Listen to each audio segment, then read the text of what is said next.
ఈ పర్యాటక శాఖ విషయంలో డిప్యూటీ సీఎం పవన్ కళ్యాణ్ ఇంకా సరైన ప్రణాళికతో లేడా? ఇంకా ఆయన కొన్ని పొరపాట్లు చేస్తూనే ఉన్నాడా అన్నట్లుగా కనిపిస్తుంది ఇప్పుడు చూస్తూ ఉంటే. ఎందుకంటే పవన్ కళ్యాణ్ ఆల్రెడీ ఒక 3, 4 శాఖలు తన దగ్గర పెట్టుకున్నారు. అన్ని శాఖలకు సంబంధించి అటవీ శాఖ కావచ్చు, పర్యాటక శాఖ కావచ్చు, గ్రామీణ పంచాయతీ శాఖ కావచ్చు, ఇవన్నీ. సో వీటన్నిటికి సంబంధించి ఆయన కొన్ని సమీక్షలు చేస్తూ కొన్ని పనులు చేసుకుంటూ వస్తున్నారు.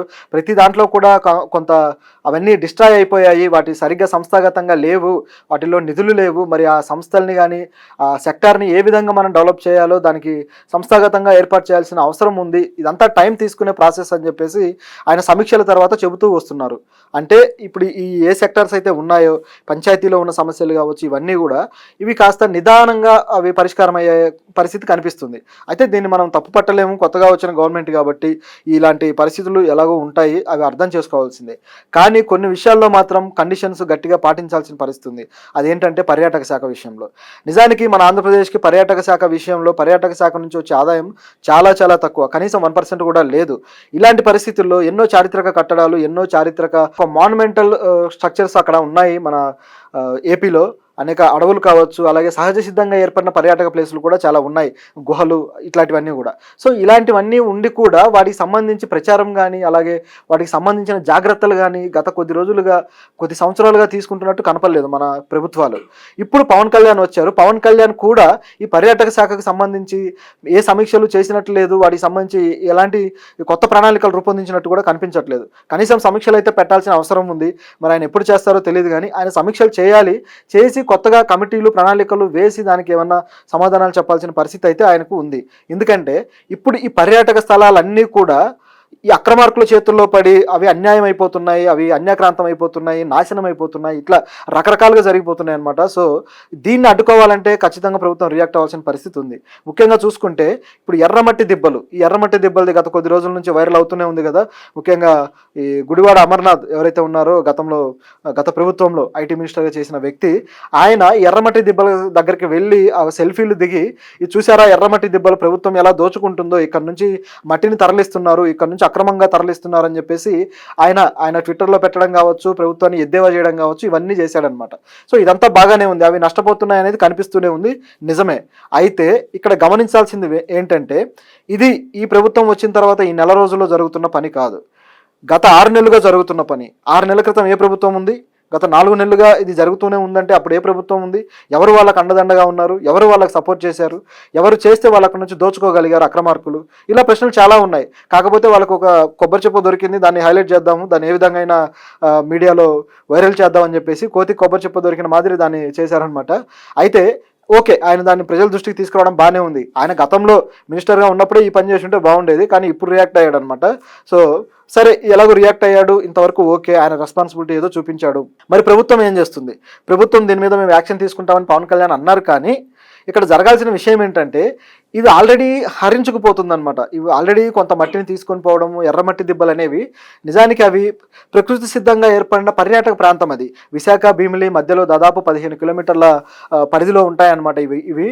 సో ఇవి మన 29 జాతీయ ఏవైతే సహజ వనరుల పర్యాటక ప్లేసెస్ ఉన్నాయో, ఇలాంటి సహజంగా ఏర్పడిన పర్యాటక ప్లేసెస్లో ఈ 29లో ఇది కూడా ఒకటి.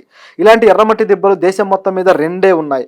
సో ఇవి ఎంత అరుదైనవో చూడండి, 2 ఉన్నాయి. ఒకటి వచ్చేసి మన దగ్గర ఉంది విశాఖలో, అలాగే మరొకటి వచ్చేసి తమిళనాడులో పెరి అనే ఒక ఊరిలో ఉందన్నమాట. సో ఇంత అరుదైన ప్రాంతంలో అరుదైనవి ఏర్పడిన ఈ పర్యాటక స్థలాన్ని ఈ విధంగా ఎవరో వచ్చి దోచుకుపోతుంటే, అక్కడ అంతా నాశనం చేస్తుంటే చూస్తూ ఊరుకోవడం కూడా సరైంది కాదు.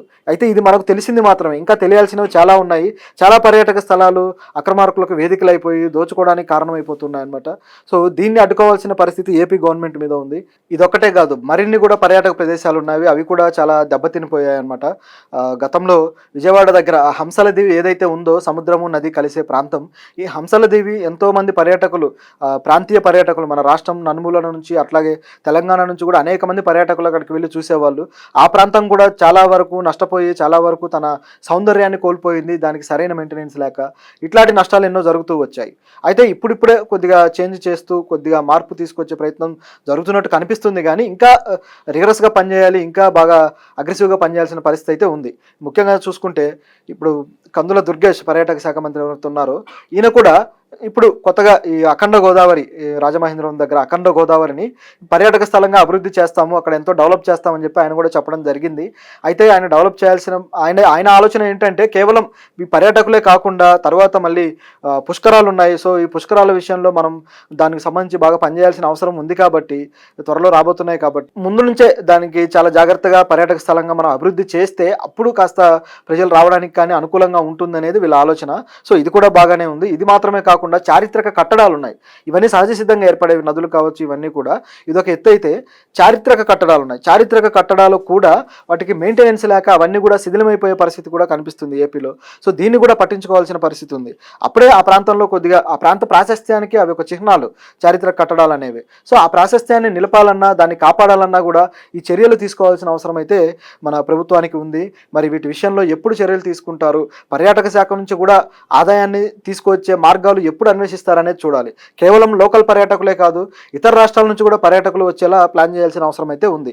ఇప్పుడు హైదరాబాదే చూసుకుంటే, హైదరాబాద్లో ఏవైతే పర్యాటక స్థలాలు ఉన్నాయో అవి కొన్ని చారిత్రక కట్టడాలు కావచ్చు, అట్లాగే తర్వాత మోడర్న్ జనరేషన్లో ఏర్పడి తయారు చేసిన కట్టడాలు కావచ్చు, ఇవన్నీ కూడా పర్యాటక స్థలాల కింద అవి కన్సిడర్ అయ్యి ఎంతోమంది ఇతర రాష్ట్రాల నుంచి కూడా ఇక్కడికి వచ్చి చూసే వాళ్ళు ఉన్నారు. చార్మినార్ కావచ్చు, సాలార్జంగ్ మ్యూజియం కావచ్చు, అట్లాగే రామోజీ ఫిలిం సిటీ కావచ్చు, ఇట్లాంటివన్నీ కూడా అంటే కొన్ని పాతవి చారిత్రకమైనవి, అలాగే కొన్ని కేవలం పర్యాటకులను ఆకర్షించడానికే తయారు చేసినవి, కట్టినవి అనమాట. ఇట్లాంటివి ఎన్నో ఉన్నాయి. సో ఇదే విధంగా ఏపీలో కూడా పర్యాటక శాఖ ఆకర్షించడం కోసం కొన్ని సపరేట్గా వాళ్ళు డెవలప్ చేసి సపరేట్గా కొత్తగా ఏర్పాటు చేస్తే బాగుంటుంది. ఇదే కాకుండా పాత కట్టడాలు ఏవైతే ఉన్నాయో వాటి ప్రాశస్త్యం తెలిసేలాగా వాటికంటూ ఒక ప్రాముఖ్యత ఇస్తే అది కూడా చాలా ప్రజలకి, పర్యాటకులకి అది ఎంతో ఆహ్లాదకరంగా ఉంటుంది. దాని నుంచి ఎంతో ఆదాయం కూడా వస్తుంది. సో ఈ ఆదాయం తీసుకొచ్చే మార్గాలను అన్వేషించాలి. కేవలం 1-2 మార్గాలు మాత్రమే కాకుండా ఇలాంటివన్నీ ఆలోచిస్తే బాగుంటుంది. అది వదిలేసి మిగతా వాటికి రేట్లు పెంచుకుంటూ వెళ్ళి దాంట్లో ఆదాయం క్రియేట్ చేయాలంటే మాత్రం అది దెబ్బతినే అవకాశం ఉంది.